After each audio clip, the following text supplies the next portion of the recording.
let's be real. Ever since social media came out, I think neurodivergence is a bigger symptom, Hmm. right, of something larger that's happening in society.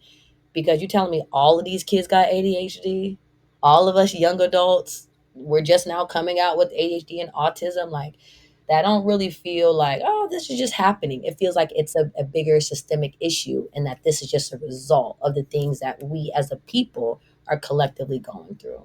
Welcome to Empaths Anonymous, A space for dreamers, healers, and feelers, navigating the fine line between putting yourself first and holding space for others. If you struggle with balancing your needs while still supporting your tribe, then you're in the right place. Welcome to the support group.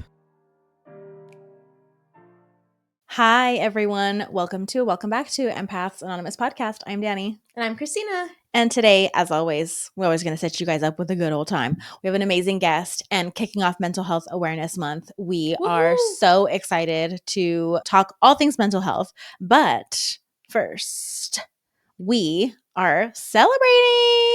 Happy birthday to you. Happy birthday. We're 1. We're 1 year I know. old. Even saying that feels like we're so little and babies. But I know. Happy 1 year to the pod. Happy 1 year to the pod. May is our 1 year anniversary of Empaths Anonymous podcast. And we're just so grateful and thankful to have sat here with each other, with y'all for the last year and really spilled our guts. Thanks to you guys. Thanks for riding for a whole year. Yes. And we just really appreciate how far we've come. And yeah, we're going to get into birthday celebrations. But first, what's in your cup, sister? What's in my cup, because I am having a Beyoncé hangover, is the Vibes Blueberry Mint. Mm-hmm. Oh, the lights, you guys, the lights. I'm sorry. It's vibes. It's vibes. And Mind and Body Mood Drink with Magnesium. Sipping on a little bit of what I had left of that. Because, I'm very much in recovery mode because we had a very busy weekend. Mm-hmm. We went and saw Cowboy Carter tour, which we've been so excited for since February, and it was absolutely amazing. Our seats got upgraded. First of all, I surprised her with closer tickets. We were in the 300s. I upgraded to the floor. And then when we got there, our seats were not there. So it was a whole fiasco. We were so anxious and nervous because the intro was introing. She was about to come out, and the girl at guest services was taking her sweet time with her sticky notes. Sticky notes was on one. Yes. Very sweet, very kind. We had to practice a lot of patience because we didn't know what was going on, and they weren't really saying anything. It was us. We were the problem there. It was because we were so anxious that Beyonce was going to come out, and we had no seats. I really don't even think we were standing there for 5 minutes. It felt like 30. It felt like an eternity. It felt like a long periodically time because I didn't know, my chairs were missing and I didn't know what was going to happen. I didn't know where we were going. Okay. I just needed to sit down before my queen came out on stage. It was an amazing time. There's no way I could even really put into words like what the experience was. Just know I was sobbing. Yeah. Just know I was sobbing. It was incredible. It's an incredibly emotional experience. It really is. I mean, we've talked about this before. People are sleeping on Cowboy Carter. It is such a profound, political, and even matriarchal album, period. I don't need to say more. I'm not going to argue with anyone else ever again about Cowboy Carter. If you don't like it, I don't care. Yeah. You don't. It's almost just like if you don't get it, that's okay. Exactly. That's fine. And there are people there that didn't get it, and they left halfway through the set, and I'm like, thank you, because now I can shake my ass in peace. It was crazy. And sat right next to us. Yeah. So nonchalant. Mm-hmm. The one thing you need to be chalant about in your life is going to a Beyonce concert and sitting on the floor. Yeah. Be chalant. Yeah. Anyway. Be so full blown. Full blown. If you want to see more content about our experience and share with us all the funsies, please follow us on TikTok, Empaths Anon Pod. Yeah. Always linked in the show notes because we had a lot of fun doing content for Beyonce. We did. We've been on our content game. What's really cool is what you can find on TikTok is totally different than what we post on Instagram and YouTube. Correct. So even if you follow us on either of those platforms, also follow us on TikTok because you're going to see different things. It's a more intimate view in our lives as friends and individually. So and please you see our give us a personalities a lot more. I think so. TikTok is just more fun. Yes, it's very much fun. Instagram gives me business card. It is. It's a business card. Instagram is becoming what Facebook was.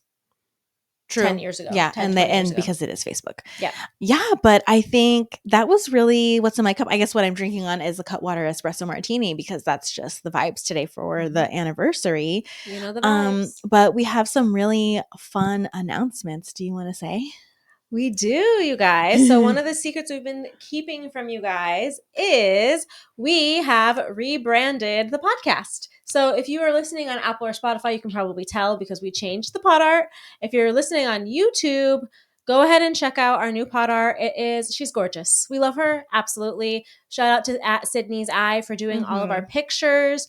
So not only the pod art, but we also just have new branding photos across the board. So check it out. Check us out on everywhere. We have like more official photos because I'll let you guys know now that those pictures are, put to rest, RIP. Our original photos were in this room and we just thumbtacked a sheet to the wall and took some photos. So we have professional photos done and just new branding across the board. We worked with a social media person too. And so we're just chef's kiss. Chef's kiss all the way around. Absolutely. The photo shoot was so fun to do together. It was so fun to put together the looks and just have fun. Yeah. And I think that part of the fun was the artist, Sydney's Eye, just knew exactly what we needed and wanted and delivered on all levels possible.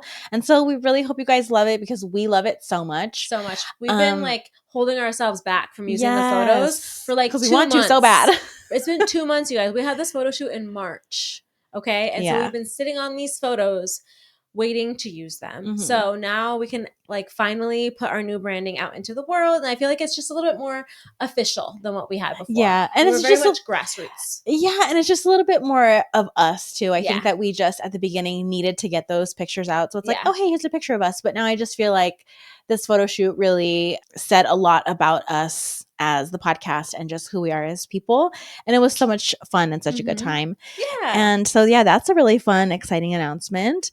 And like we said, we're just so grateful and thankful to you all for writing it out. And we are looking forward to so many more amazing conversations with our guests, with each other. Yeah. And we have really fun stuff planned for the summer. So you guys have to keep an eye out. We do. But speaking of that, looking back over the past year in the spirit of birthdays, what has been, it's 2 questions, 2-pronged.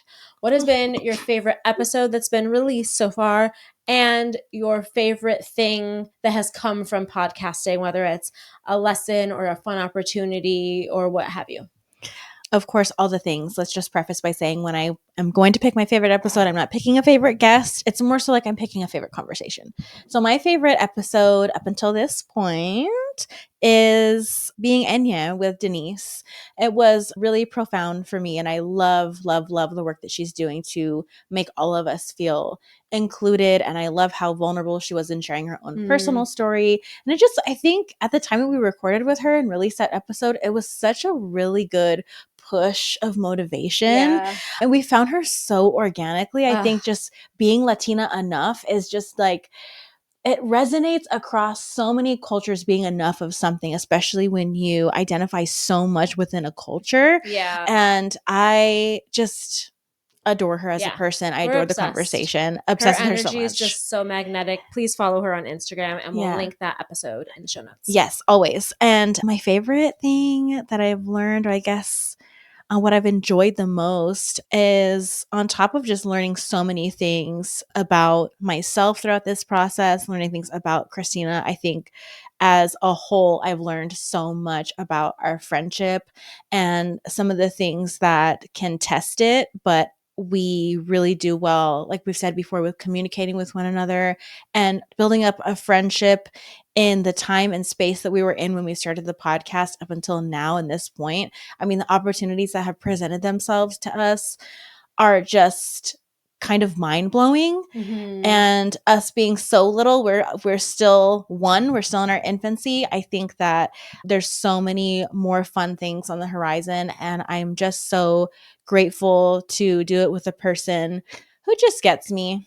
And like my weirdness and sometimes my inability to, like, I don't know, find the confidence, I think, in myself. It's just this kind of rock situation. It's a reliability thing. It's knowing that I can come to her with the truth.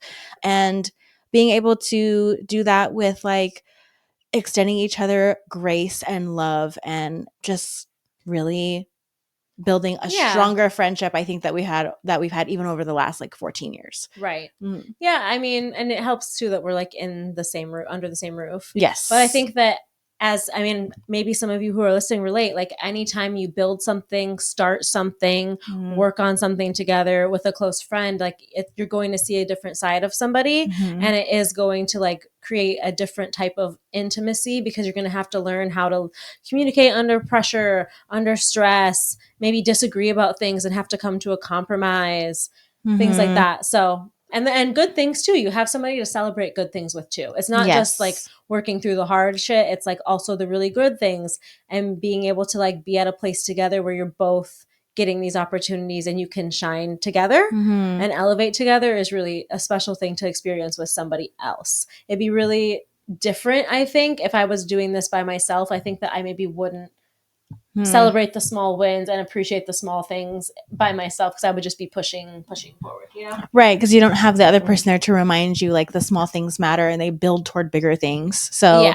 I think we always get that question, and because we do it together so often, it's like not something that we always think about. But for the most part, you know, when we're asked about it, we're like, oh, like it must be so nice to do it together. And I'm like, you know what? I guess so. It is. Like, yes, like we don't think about it because we just decided to start it together and we're still doing it together. So it's just like a natural thing for us. But I think for both of us, it was like we wouldn't do this by ourselves. No. So it's like it was either do it with somebody or don't. Yeah, exactly. And we both don't really have anybody else we would have wanted to do it with. So it was kind of like each other or nothing.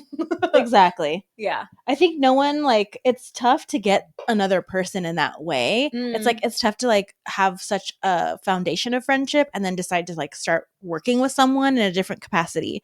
Right. But I think we've handled it very well, and we honor each other's individual needs and our needs together as co-hosts.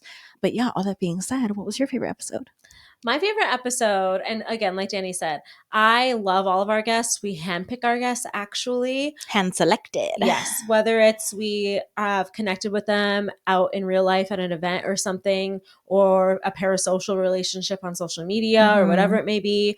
Or we just think like, hey, we want to talk about neurodivergence. Who's an expert on neurodivergence? We just find our guest that fits the need or that fits the energy of the podcast that we need, which I think is why we have such like magnetic conversations. Yes. But I digress. My favorite episode is Overcoming Adversity with Flying Colors with Socorre. Loved that episode. I think that it was just a very timely episode. It was an episode I needed. It came out like right after the election. And so, yeah, that was my favorite episode as far as content of the conversation. And then my favorite thing is, it's funny that you mentioned confidence because that's definitely something that has been my favorite part, is seeing my confidence grow because I mean, I've always been an online girly. I've always been a consumer, you know, whether it's, I'm a huge YouTube person. I love TV shows. I love, you know, social media. Like we were huge Tumblr girls back in the day. Now, like I'm always not, I wouldn't say always, but I'm on TikTok a lot. And just, you know, always into bands and celebrities and pop culture and everything.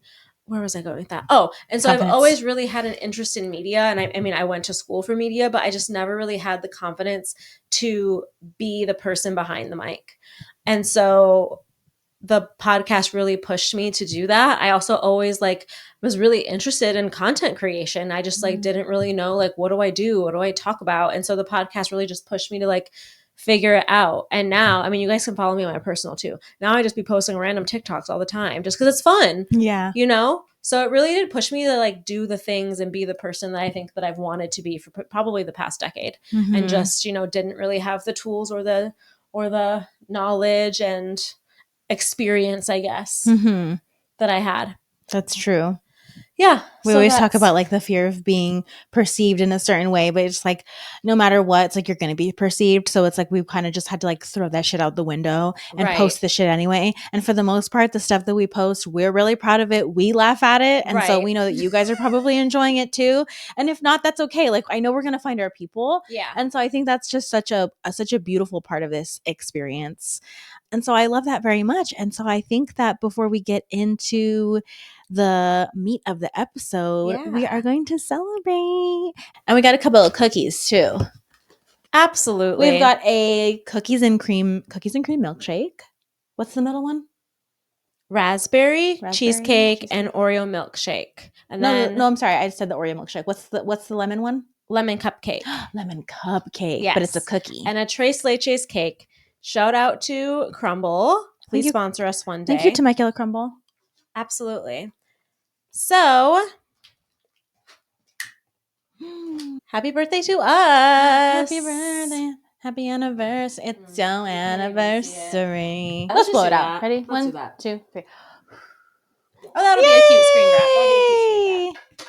Awesome. We are one. We are we one. can't really eat the cake, but let's try the cookies. Yeah, Ouch. we thought it was going to be like a little bit too difficult to eat the cake. So we're going to do let's call this just like a crumble. I want that one too. Impromptu. Cheers. Crumble. Cheers. Cheers. Happy 1 year. This is the lemon cupcake.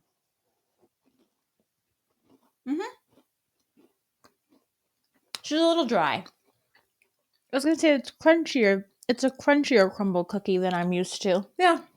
I don't mind it. And I mean, I got it like a few hours ago, but not that long ago.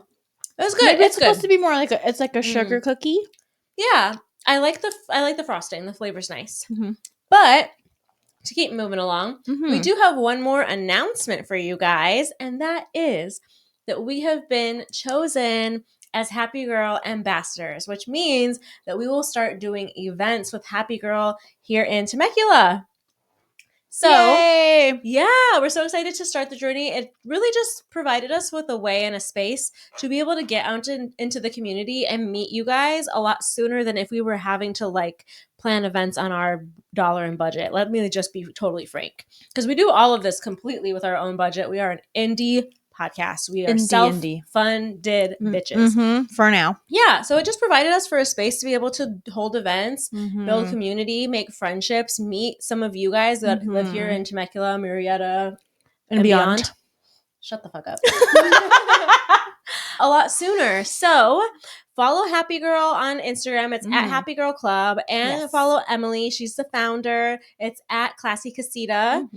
And that's where you'll be able to see all of the events that we start. By this time, hopefully, there should be an announcement on our first event. It's going to be our kickoff event, Temecula. It's going to be our kickoff event, and we have a plan for it. We're just going back and forth between 2 dates, so I don't want to say on the pod right now because it may not be the official date. So keep an eye on Instagram. I'm sure that we'll reshare it too on our podcast and everything. Absolutely. And if you guys are in the area or even in the surrounding areas and you want to drive from San Diego, OC, Riverside, anywhere to come, where it's going to be like a wine and game night sunset event. It's going to be fun, you guys. Like, if you think that you want to come out here and you want to enjoy your day in Temecula, like obviously you can come hours earlier. You could do your own thing before the event and then just come join us at where we're going to be at, which will be announced later on. But it's going to be so much fun. We are so excited for this opportunity. I think that we've talked about cultivating and creating community for so long, and it feels like such an incredible opportunity to be here even just 1 year in, and us being able to do this and really start the summer off like in such a really exciting and fun way. So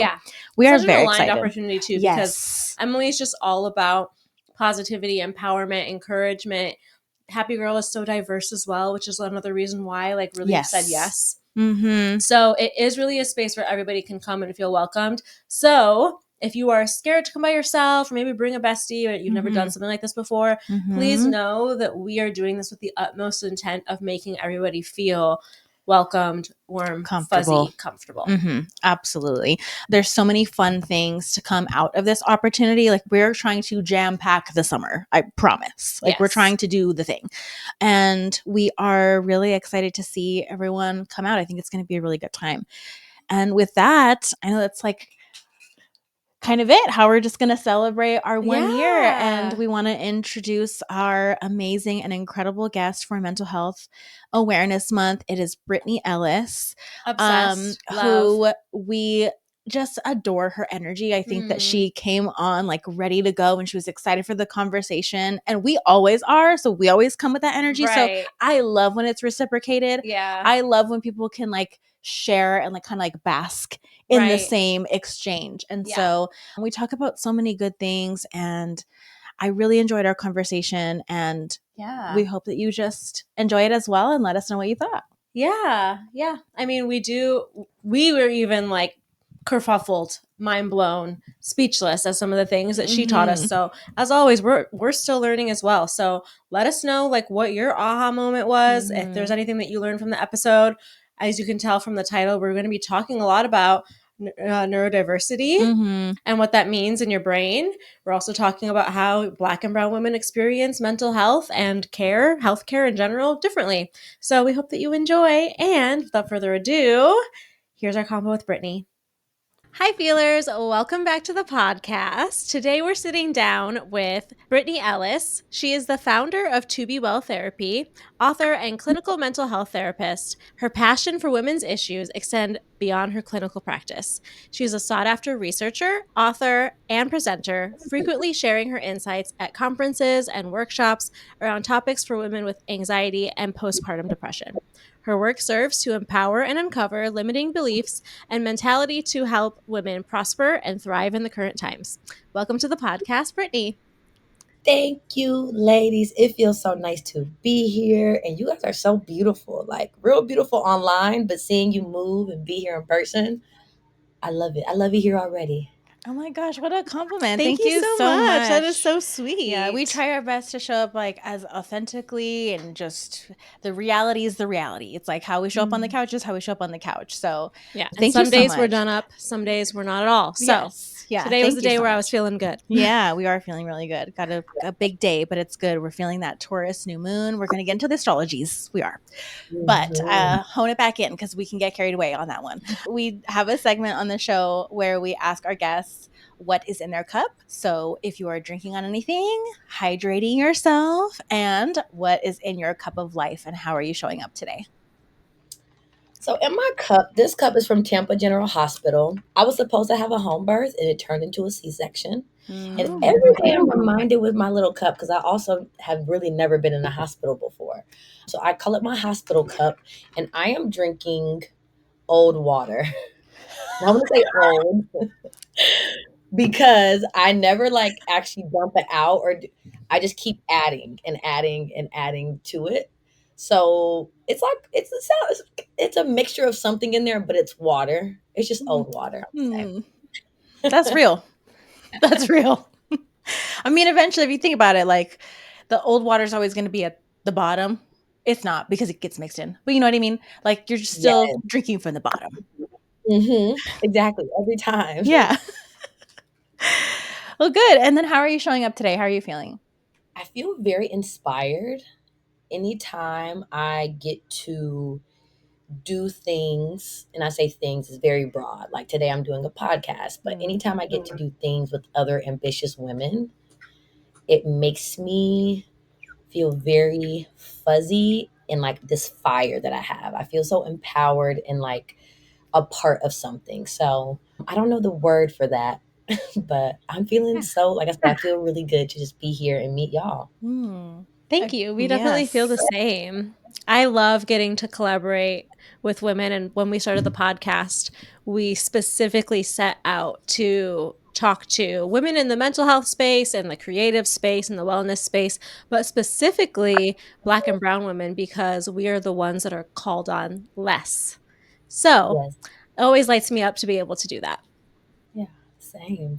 And then it shows you that like you're not the only one trying to like make it or trying to do it. So every time I'm with other women who are doing it, I just feel like, look at us doing it. We're doing it. All right, so let's just dive in because I want to hear more about your journey and your path to becoming a therapist. So, what are some of the challenges that you may have faced on your journey to becoming a therapist as a woman of color? I think the education part is like where it starts, because actually like, you got to go through undergrad, you got to get your master's, like there's levels to it, and that's not so much the hard part. It's like going to school and doing the schooling, getting into school. But then you get into school and you realize you're like the only you in a space. So I went to Northwestern University. I'm a Chicago native, and so that's like the school in Chicago. Their like minority rate is like the 2%, the 6%. So who you're going to be seeing in these programs don't look like you. And then the mental health field as a whole is 70% white women. So it's a very like white women field. And so just in class, there's something called case conceptualization. And it's basically how you get information about a client and what you do with that information. And I remember one specific project that we got a case, and I could tell by the write up that this was probably a black or brown woman. And 6 out of the 7 people in my group was like, I would report her. And I immediately was like, well, hold on, right? And then I kind of gave my feedback. And although they weren't on it, we went to the ethical guidebook, which showed that with what this woman presented with, you couldn't report her. And so that let me know so much going into this field that there's a reason why black and brown children go to foster care at higher rates, or where black and brown women are reported at higher rates. Is because we have these people in the field who don't have a cultural background or sensitivity to issues that are primarily black and brown issues. So I found myself like fighting for my clients all the time, or fighting for a story, or fighting to educate people who it wasn't my job to educate you. It's like, you're supposed to be doing this work to educate yourself, because this is what you're about to do in the world. And it's just like they never did. And I think for me, it was always this internal fight of like, do I play good cop, pacify, nod my head, agree?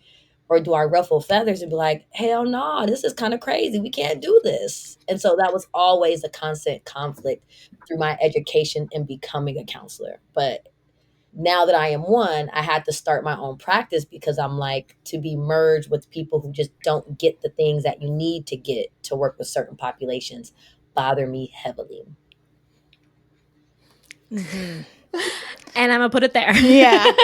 And full stop. Yeah. It's so true. I mean, I'm technically in that space now, not exactly to become a therapist, but most likely a social worker in the field of education. So we're figuring it out. And Mhm. granted, I am in California, Southern California at that. So I know that the population of people looks very different. Let's just say at my community college, when I'm in a research methods class and we're sending out our surveys and they're coming back with 50% Hispanic females, I'm like, Yeah. period. So, but I understand like that's not everyone's situation. It's just my geographical location that is having an impact on those results. So it's very important to bring those things up, because it is the truth nationwide. And we have to understand that when people who look like us are looking for mental health services, we need to find someone who's going to understand those nuances, who's going to understand those upbringings. And that could be a white woman, but the white woman, the white person has to make sure that they hold themselves to that caliber. They have to hold themselves to that standard. It's a responsibility. So I appreciate you bringing that up, because a lot of people might shy away from that truth. And it's important to share it, because it's just kind of how we're living right now. So we appreciate all the black and brown women who are really doing the work to, it's groundwork really what you were doing. Because Yes. you're like, just so you know, when y'all get out there, it's not going to be school. This is real life. These are people. So I love that you bring that up. And we just to rewind really quick about our little meet cute. We, I think, connected on social media, right? Via like Instagram DM, where we're like, hey, what are you doing over there? And you're like, no, what are you doing over there? And so I loved it. And I was like, you got to come on, like, let's talk about it. We love all the things that you're talking about, but specifically something we talk about all the time is this umbrella of neurodivergence. And so that being said, because we're so curious about the impacts, what are some of the ways that we destigmatize neurodivergence within Black and Brown women? Baby. Because before I think we can talk about like destigmatizing, it's educating the people who are number one coming up with it, followed by the people above. So I guess you can call them our elders, educating them on it, right? Because like, let's just say, for example, we're this middle group. Like we're raised with it, we have it, but we also are educated and understanding that it is a thing and it impacts us. So now there are these little folks who are coming up. When I say little, let's just say elementary, middle school people, high schoolers, just like kids are coming up with it. And what they're hearing from their elders, your older aunties, mama, grandma, whoever, you're lazy, you stupid, you can't do anything right. It's all this rhetoric around all these things that are wrong with you because what is neurotypical is not your rhetoric and it just doesn't click. So I think the first part is like education and kind of seeing like where is that rhetoric coming from and from who, right? Because something about your grandma, you're not changing the way your grandma think. No, that's like, Granny, I love you, but like, no, times are different, right? And then these younger kids, right? Because they bully hard. You don't get something immediately. You don't stay on track. The teacher has to keep say, "Hey, focus, come back here." And now everyone's in class is making fun of you that the teacher has to keep on speaking with you. So I think the first step, like I said, is education. And number two, I feel like for the people who are suffering with some of these symptoms, whether it be lack of focus, concentration, not everything is ADHD these days, right? I think I like the term neurodivergence because it's just saying like, hey, with how I think and how I go about things, it's just a little different and not as typical. You got to check in with yourself because if we come into a world hoping that someone gives us the education or politely gives us the label, it's okay. You're probably just neurodivergent, and we got because people are chances are for us are not going to do that. So I think it's coming like first self assessment, right? And that's asking like how how do I respond with handling basic day-to-day tasks that I have to do, right? Like I go in my kitchen, I'm like, I'm going in there for a trash bag. I get in there and I'm like, oh my gosh, the dishes are not done. I start doing the dishes. I get the rug. I'm like, I'm taking it to the back to the bathroom. Now I'm scrubbing the toilet. And then I look up and 2 hours has passed and I can't even remember what I was doing, why I went there, all of the things. So I think examples like those, kind of like educating people, you might kind of align with neurodivergence if A, B, C, D, E, and F. And then if you're that girly, you're like, hold on, that struck a nerve. That sounds like me. Next step is like speak with someone. And I'm not a pill pusher, so if that doesn't need to be a psychiatrist who does prescribe medication or a psychiatrist or psychologist, then just getting a therapist, talking to a counselor. Because I think with neurodivergence, the good thing is it's not like this irreversible thing that you can't manage, right? A lot of people feel like it's unmanageable because they don't have the tools. They haven't been taught the skills, right? It might take you double the time to do something that someone else is doing, but girl, are you getting it done? Because it's all that matters, right? If it takes you 2 hours or 1 hour, were you able to get it done? So like education for those around us, right? Self-assessment. So we might need to be educated ourselves to see if we're a part of that. And then next step is like, okay, so now that you say I'm positive, I struggle in these ways, now what? Do you keep struggling and hoping that, the neuro stops diverging? Or do you connect with someone who can actually help you get practical skills, tools to cope, yada, yada, yada. Yeah. On the topic of education, I kind of want to like rewind a little bit because we've never really broken down on our podcast with somebody like what is neurodivergence and then what's underneath that umbrella as well, because I think that kind of like you're saying, everybody just assumes, oh, I have ADHD. Like, no, there's so much more to it. And I would say maybe in the last, like, correct me if I'm wrong, like 5 years, like I started hearing about this like 2020 in the pandemic when we're all like just on our phones and TikTok all the time. We're all self-diagnosing ourselves. So I feel like the last few years it's become way more prevalent and way more talked about. But still, I would love for you to just break down neurodivergence and like what different diagnoses or different things could fall under that. Yeah. Okay. Okay. So think of neurodivergence as like truly an umbrella term. And that means your brain and your cognitive abilities function differently. That don't mean you better. That don't mean you worse. That don't. It's no. It's just different. Let's look at dyslexia, for example. Right? You guys know what dyslexia Yeah. is? Yeah. Kind of when you see things that look like something else. So maybe you get like a lowercase p and a q confused, or like a three and then like a capital E. Maybe you see those flipped. So like once again, that's just an example of neurodivergence. your cognitive abilities and how you view the world or how your brain works is just different. So the opposite of neurodivergence is neurotypical, meaning how you should think. But what's normal to think, like what's normal to perceive things, is neurotypical, and then divergence is anytime it's not normal. I really struggle with those things though, because every adult who comes in with ADHD that I've met, who I've counseled, whatever the case is, it's very rare that they're just like that. No trauma, poor relationships, a misogynistic father, a very judgmental or critical mother, right? So it's these things don't come from anywhere. And I believe that neurodivergence is just a symptom of something else and bigger going on. Now, it doesn't mean that you had to experience life changing, world shattering trauma to be neurodivergent. No, for me, it was 5, 6 years old.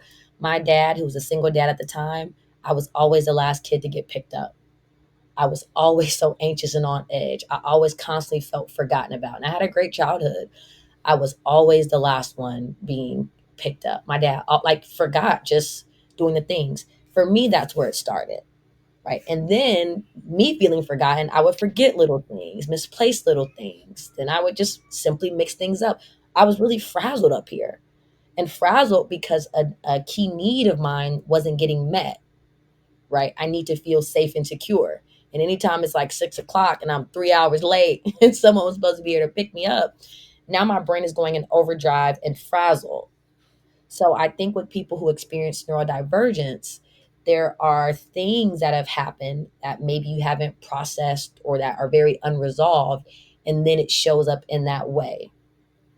But other things that kind of fit in that category, I think ADHD is like the biggest one. Being very inattentive, losing focus, being very forgetful, needing to stim. Some people call that hyperactivity, but like when you shake your leg, you always got to bite your nails or fiddle with something, right? Usually your brain should be able to sit, be at peace, and you should be able to be still. But like, let's be real. Ever since social media came out, I think neurodivergence is a bigger symptom, Hmm. right, of something larger that's happening in society. Because you're telling me all of these kids got ADHD, all of us young adults, we're just now coming out with ADHD and autism. Like, that don't really feel like, oh, this is just happening. It feels like it's a bigger systemic issue, and that this is just a result of the things that we as a people are collectively going through. Right. And that was my next question too, is like, why all of a sudden is there this huge, or from your perspective, why all of a sudden is this huge uptick in all of us adults, millennials, Gen Z, we're all getting diagnosed with ADHD or on the autism spectrum. I mean, I know that OCD doesn't fall under neurodivergence, but I got diagnosed with OCD last year. So it's like, why all of a sudden are all of us adults like, what, like our brains are just not neurotypical and functioning in the typical way. Yeah, and even to your point though, with what neurodivergence is, wouldn't OCD be a form of neurodivergence? Right. I thought so, but then my therapist corrected me and says that it's a form of an anxiety disorder. But I guess they could be both, right? Yeah. And remember, neurodivergence is just people who process information in a different way. Hmm. So when I think about the bubble that we're saying, hey, this is normal, it seems like the normal bubble is getting smaller and smaller, Yes. right? Of like how you should think, what you should be like. That's becoming less and less like a norm. And pretty soon, I hope we get to a point where there is no more like you are normal and then you are not, or you're good and then you are other.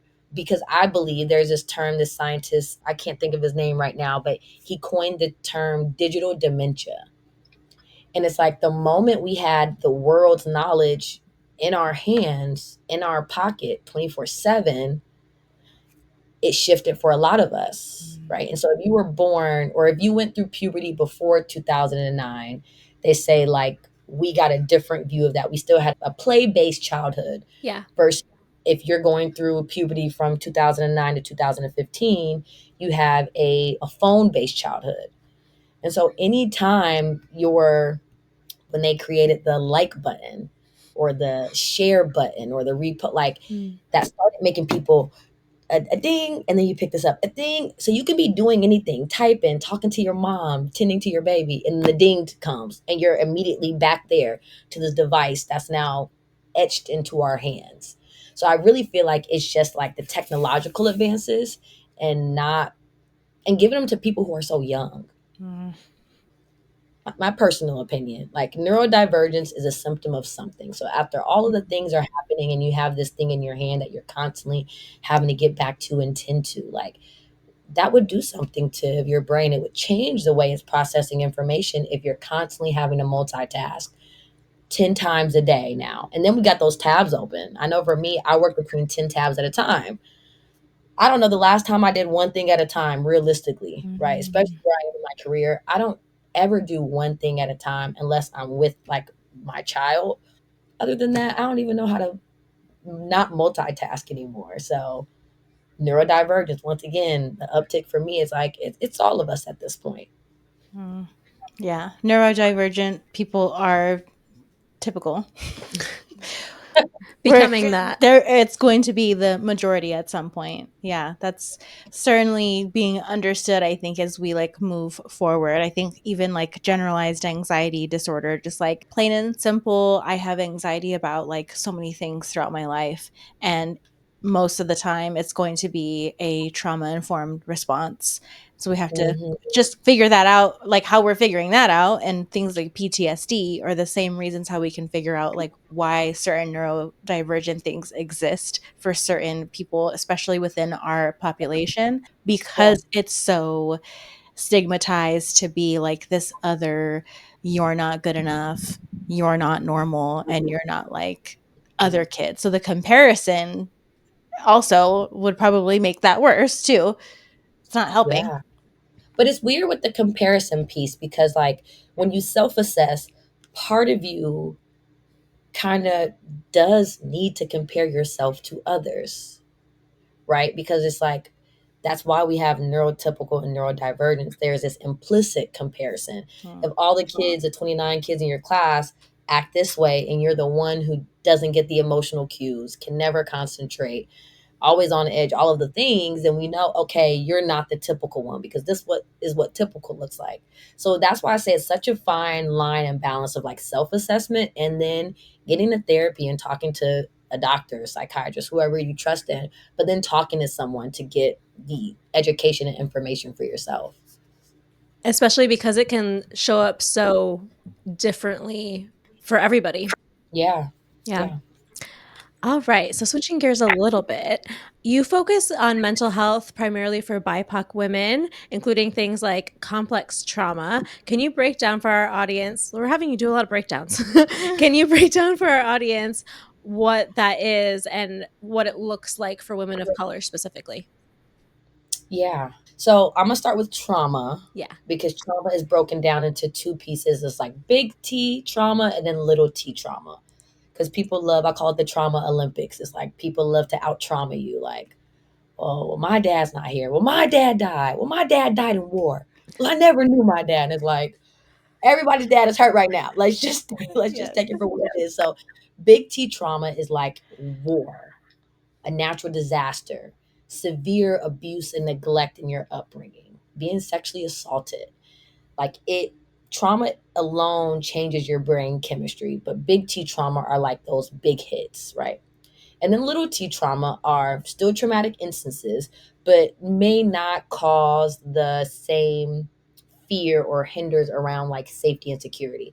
So, like, if you've been living in your childhood home for 15 years and all of a sudden your parents have to relocate, that's the biggest trauma for a 15-year-old who's losing their life for them, right? Mm. So, your parents getting divorced, you losing a best friend, like that's traumatic. That type of grief is real. So big T and little T trauma, those are one-off trauma instances. Complex trauma is when you're having these instances, big T and little T, happening back to back to back to back to back. Because what we know about trauma is when it happens, it changes your brain chemistry and then it puts you in this really heightened state. And most people know it as like fight or flight. So you might be in that state for 6 months to a year after a traumatic instance. But what if in between that time that your body should be re-regulating, getting back, like your nervous system getting back in sync, your brain chemistry coming back to its typical state, but in 2 weeks you have another trauma, and then in 1 month you have another trauma, and then 1 month you have something else, and then 1 week it's like Monday, Tuesday, Wednesday stuff is happening. Or like if you were being abused your entire childhood, right? That's not one instance. That's a different instance for every single developmental stage. So complex trauma is like these traumas compounding on one another and your body really never getting a chance to rest or heal. Now, because trauma will change your brain chemistry and how your body perceives danger, threat, safety, and security, if you're going through all of these traumatic instances and your body never feels safe, never feels secure, never feels regulated, that can turn into like an actual physical illness. And if you've ever known or heard of people who are so stressed and their stressors make them sick, right? That's a good view because it's happening to a lot of young people now, even if it's not complex trauma, but to be stressed and on edge and worried,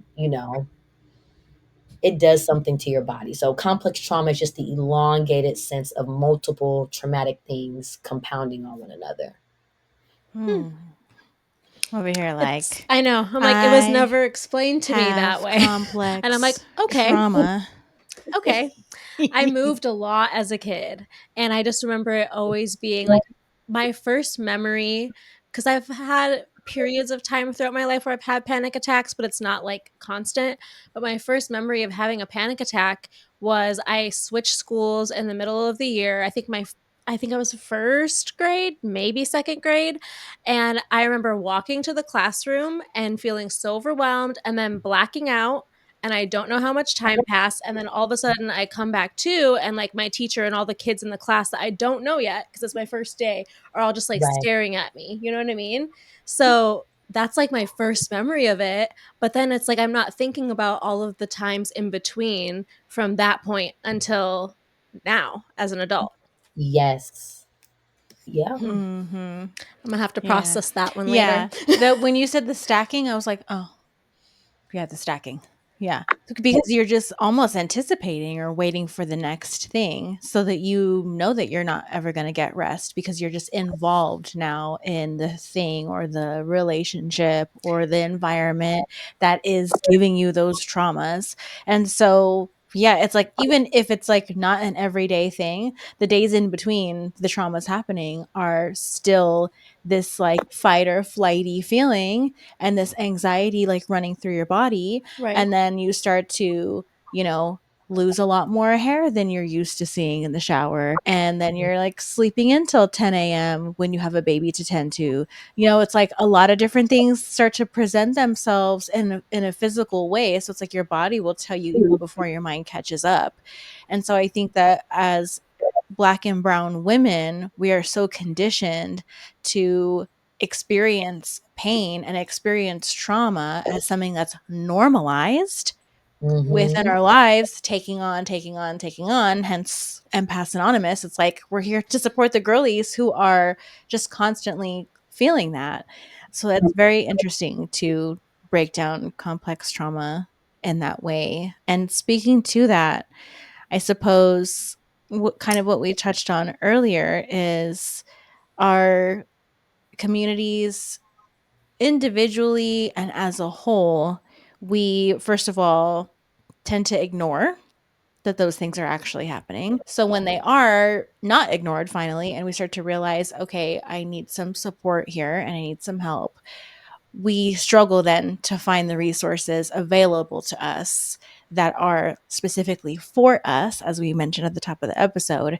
So, Mm-hmm. what are some of the things that we can recommend to our feelers, our audience, where they can find people within their community that are going to understand their specific experience as Black and brown women? Yeah, just so I'm clear on the question, when you Mhm. say thinking about resources, are you talking about professional help? Yeah, anything I suppose that could help because I know that professional help isn't always financially feasible. Right. And I guess that's where my drawback is because sometimes if you don't necessarily have the access And I say access across the board because some people are like, well, just go read up on it, right? I know people with a third grade reading level and they're whole grown up adults, right? Or the technology piece, they don't know how to work. So I think outside of professional help, I'm going to always like lean into like finding community. And so community is not always like your direct people, like friends and family, right? Because they might be the perpetrators of a lot of this rhetoric that you get. That's not as helpful. So finding community, whether that's literal people like you who look like you, right? Just because they all your skin folk ain't your kinfolk, but just because they look like you doesn't mean they understand you. But you have to start from somewhere. And a lot of the times the shared experience is a healing experience within itself because with so many of these one-off instances, we're often led to believe that we're the only ones struggling in this way. We're the only ones that will understand. We're the only one that gets it. Right? I haven't met y'all before this, but something about this room right here tells me there's something that you all get that kind of goes without being said off of a shared experience we have. Mm. And so people need to get in community because COVID threw our mind a little off when it was like that big, you have to isolate. And then COVID lifted, and then people were still kind of in that frame of mind. But then it's like not trusting people. Will you tell me if you're sick? Are you going to wear a mask? When was the last? It was just a whole lot of craziness. So it's like, I know sometimes the trust isn't always there in our community, but you have to connect with people. If we look at the evolutionary significance of when people were their healthiest, they were because they were tribal, right? As in, they helped each other in their homes and their villages. They helped each other raise kids. When you're going through it and you needed to cry and you felt like you wanted to kill your children, there was a one up the street who was like, hey, I heard you been yelling at the kids all night, so I'm here to relieve you and go do what you have to do. So like we lost all these essences of togetherness. And so now we're so alone. And so we realized that the depression has soared, right? PTSD, postpartum depression, like all of these things have soared because now you're trying to do everything alone. So my number one is like if you don't have the funds, if you don't have the access, sometimes that's going on social media. Hey, me and the group linking up who want to join. Sometimes that's going out and meeting people and having to talk to them and invite them. And I know it's easier said than done. And the thing about community is you have to work at it. And I think it's hard for people who have to put out the work and not sell yourself, but put yourself out there to garner that type of trust and togetherness. Not everybody's willing to do that part. So it's like if you ain't got the money and the funds, and you got to do it the free 99 way, then you got to do what you got to do.